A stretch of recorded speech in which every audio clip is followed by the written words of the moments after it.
So my name's Joanne Kaminski. I've been a classroom teacher since 2000, and I quickly rose up the ranks in the teaching world. Hello and welcome to Obehi Podcast. I'm your host, Obehi A14, and I strongly believe that everyone has a story to share. Now let's get started into this episode.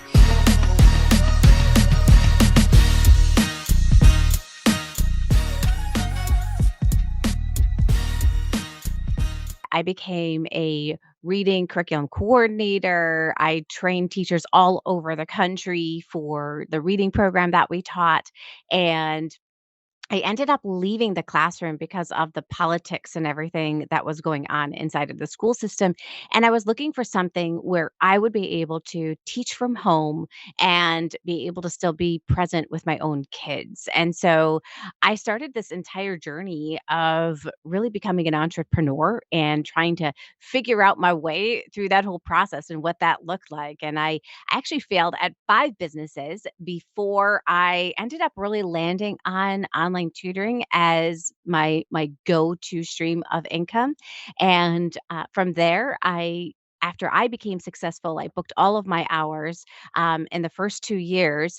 I ended up continuing to teach other tutors how to start their own online tutor, uh, program online, and today I are able to continue to grow their business and make phenomenal growth very, very quickly in their tutoring business compared to kind of getting started alone and not having other people to kind of reach out to. Oh, wow, that's interesting. That's a fascinating story. Thank you for the sharing. Yeah, Do you you're want to tell welcome. me a bit about your background in the sense of where were you born and where did you grow up? Because here we are really much interested in the story of people, your Yeah. background. Yeah, because we believe that we have a lot to learn from each other. Yeah, so I was actually born in Auburn, Massachusetts. So it's about a half an hour away from Boston for those people that don't know.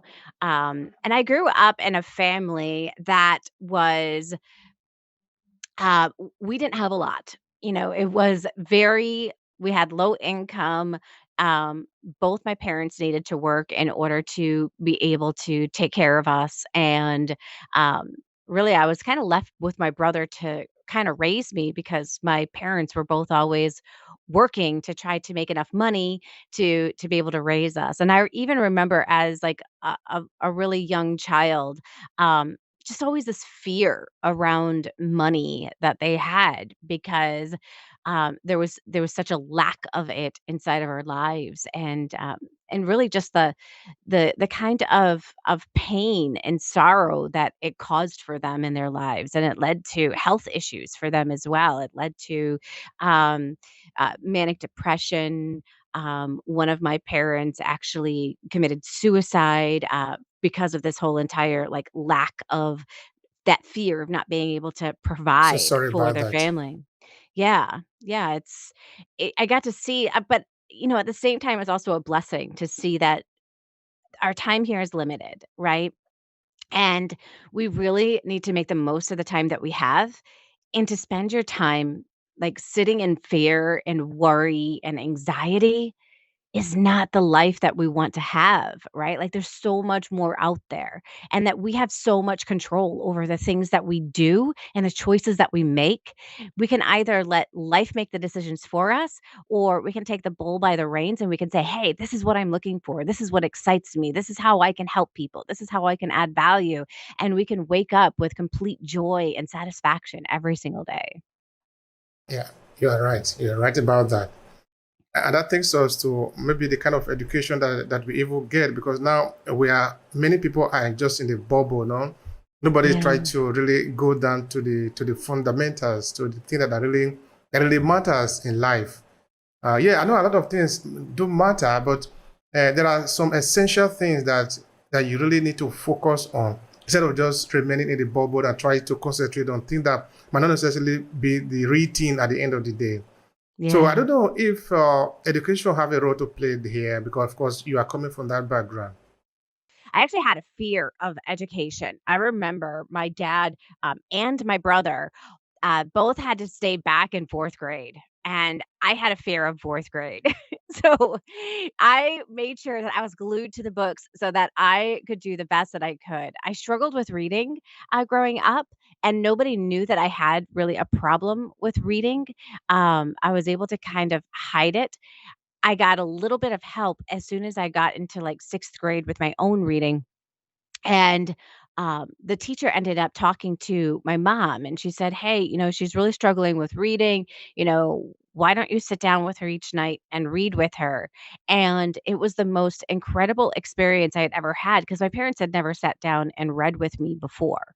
And so my mom sat down, we read this book, it was called Anne of Green Gables, and I would read a page and she would read a page, and all of a sudden, for the very first time in my life, I saw, like, the story coming alive inside of my head like a mind movie, and from there, I just continued to get better and better and better as a reader, and I went off to, um, my high school journey, and I ended up taking this, it was kind of like a version of the online course that we have today, but it was a videotaped course, and it was called "Where There's a Will, There's an A." And I saw this infomercial, and I was like, "Mom, this is gonna teach me how to study better, and I wanna know how to study better." And she was like, "Okay," and she ended up buying this for me, and I was so excited that I went through the entire program from beginning to end, and I applied it to my high school studies, and I ended up graduating 10th in my class because of it, and I was shocked because I never really saw myself as somebody who was smart. I saw myself as somebody who always struggled. I didn't know how smart I really was. I went off to college and ended up getting my graduated with my teaching license. And I ended up going back to college again to get my master's to teach reading because when I was teaching in the school system, I was in a third grade classroom and only 30% of my kids could read on grade level.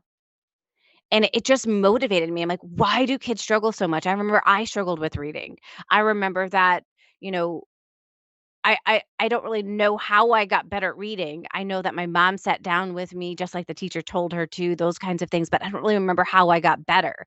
So I wanted to know absolutely everything that I could possibly know about getting better at really teaching reading so that kids like this didn't have to struggle. I knew that there were answers out there, and I wanted to become the best reading teacher possibly out there so that these kids didn't have to struggle like I did. And I just think that was I just had this burning desire to really make a difference for these kids. And so I read every single book. I went to school. I didn't just like rely on the information my school was giving me. I continued to also do my own independent reading and research. And I watched countless classrooms to see what worked and what didn't work so that I could really get a good hone in how can I make a difference with these kids. Thank you so much for that. Working with kids, it appeared as it's actually the best thing that we can ever do because we are shaping the mind of the people who are going to be the generation after us. Which Yeah. mean if we do it right, there will be a better world. If we do it wrong, this world is going to be worse than it is today. So Yeah. it's a big job, and Yeah.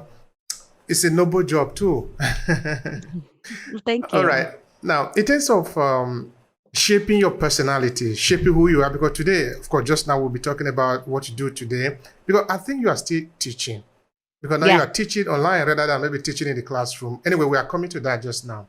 I'm still trying to understand now what helped to shape your personality when you were growing up in your city. What do you see around you that sort of helped to form who you eventually become today? You know, I saw a lot of like when I was younger, I was one of those kids that got made fun of a lot. And it was really heartbreaking, to go through that. And my parents were really struggling with their own kind of mental health at that time. So it wasn't like I could necessarily approach them about things that were going on with me and how I was feeling and how school was going for me and all the teasing that was happening. And so I just kept it inside because I didn't want to cause them any additional pain. And I never really got any help for that until I actually ended up developing um, ended up developing an addiction, and it was through that addiction when I finally started to seek help. I also needed to deal with the fact that my dad had committed suicide. And so I really needed to get help for the pain that I had never, ever dealt with before.